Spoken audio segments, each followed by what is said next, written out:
And Biden warns Putin against Ukraine invasion in virtual summit.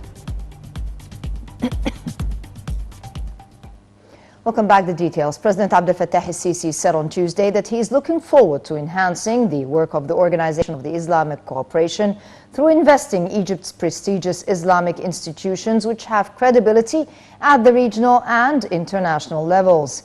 During his meeting with Secretary General of the OIC, Hussein Ibrahim Taha, the president stressed full backing to his mission, taking into consideration the huge challenges facing the Islamic world at all levels, a matter which he said necessitates enhancing coordination and interaction under the umbrella of the OIC in the services of the Islamic nations.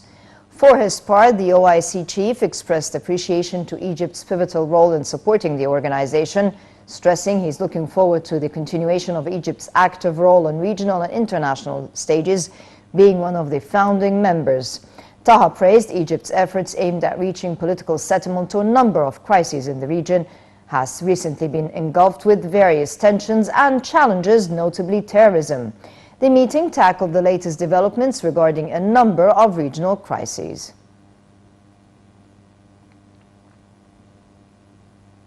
Upon directives from President Abdel Fattah el-Sisi, a number of people with determination visited Al Maza Air Base on Tuesday, boarding a plane to monumental and tourist sites within Greater Cairo. They also visited the Air Force Museum.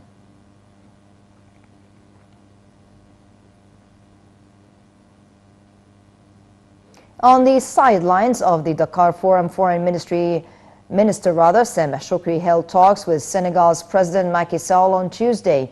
During the talks, the top diplomat delivered a message from President Abdel Fattah el-Sisi to his Senegalese counterpart of a means of boosting bilateral ties.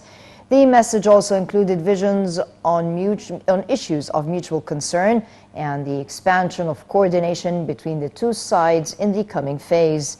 During the meeting, Shoukry said Cairo expressed its readiness to offer all support to Senegal through Egyptian expertise. Meanwhile, Shoukry held talks with Senegal's foreign minister, which centered on a number of regional and international issues of mutual concern and means of boosting ties in various domains. On the sidelines of the Dakar Forum, Nile TV's correspondent Hani Farag held the following interview with Deputy U.S. Secretary of State for African Affairs, Robert Scott. We have now the pleasure on the side of this gathering of Dakar International Forum on Peace and Security in Africa, Mr. Robert Scott, American Secretary Assistant for African Affairs. Great pleasure to have you today on Nile TV International. Thank you so much for having me on. Thanks a lot. Our first question about the importance of this gathering and the importance of the timing of this gathering. I think it's marvelous that Senegal was able to organize it after having to miss a year because of COVID. They've done a great job of organizing it, and we've seen that the challenges to our security on the continent, I think, have increased since COVID.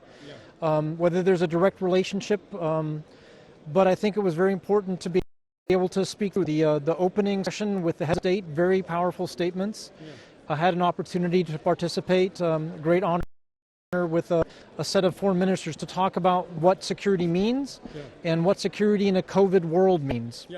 How we can cooperate, I'm speaking about Europeans, Americans, Africans, in order to fight terrorism and COVID over our continent, African continent. You know, I think it ultimately comes down to having strong institutions. So whether it's a strong military or a strong Ministry of Agriculture or a strong Ministry of Education, these are the things that provide services to populations in any country in the world, in Africa, but anywhere in the world. And if we are able to help support the delivery of services to populations, that does a great deal in helping provide for increased security here in Africa and around the world. So I think figuring out exactly how to do that and who plays what role is so important. And having a conference like this allows us to identify who plays what role, who has an advantage somewhere. My last question about how to bring security, stability, peace to Africa. especially in this time, a lot of crisis here in Africa. I think it's a challenge, as you said. I think that, again, there are a number of actors who have the ability to bring people together to try to come up with communal responses. It has to be everybody. The United States plays a role. We're very proud of what we do in Africa on the health issues, in education, in helping with our MC programs, Millennium Challenge Corporation, but that's a part of it. Furthermore, our correspondent Hani Farag held an interview with Nigeria's Foreign Minister Sam Jeffrey Onyema. So now we have with us Native International Mr. Geoffrey Onyema, Nigerian Minister of Affairs. You are welcome here in Egyptian TV and Native International, and thanks a lot for this interview. My first question about the importance of this gathering and the slogans of this forum of Dakar of Dakar on peace and security in Africa. My impressions, yeah, it's an annual event of the Senegalese government, and it's a very good initiative to get Africans to really focus on the issues of peace and security on the continent and how to address that, and it's been a very good meeting so far. And what about the timing? Well, the timing is also post-COVID.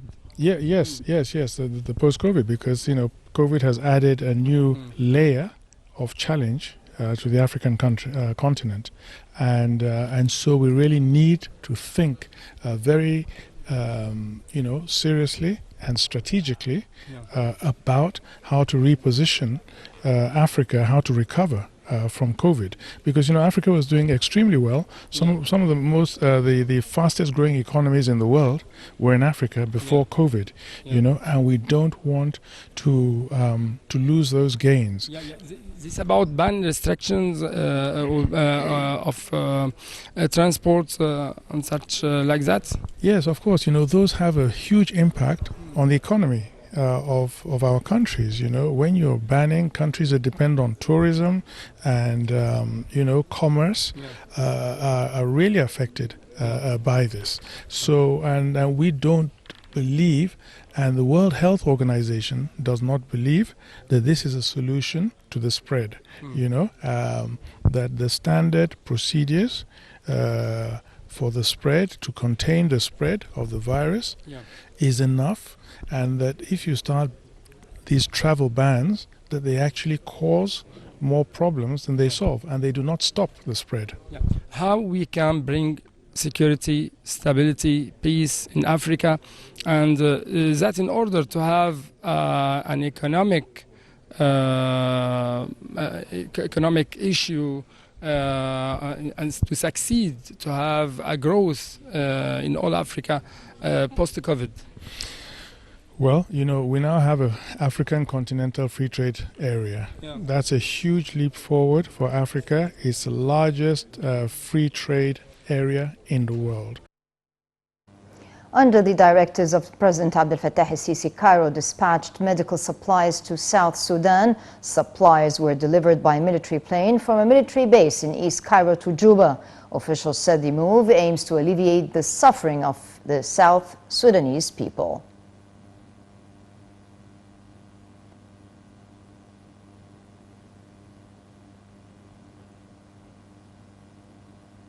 Furthermore, Egypt strongly condemned the explosion that hit the center of Iraq's southern city of Basra that killed at least 4 people and wounded others. A statement issued by the Foreign Ministry expressed Cairo's sincere condolences to the Iraqi government and people, as well as families of the deceased, wishing speedy recovery to the injured. In its statement, it also affirmed its full solidarity with the country of Iraq regarding all measures taken to maintain the country's security and stability. No one immediately claimed responsibility for the explosion.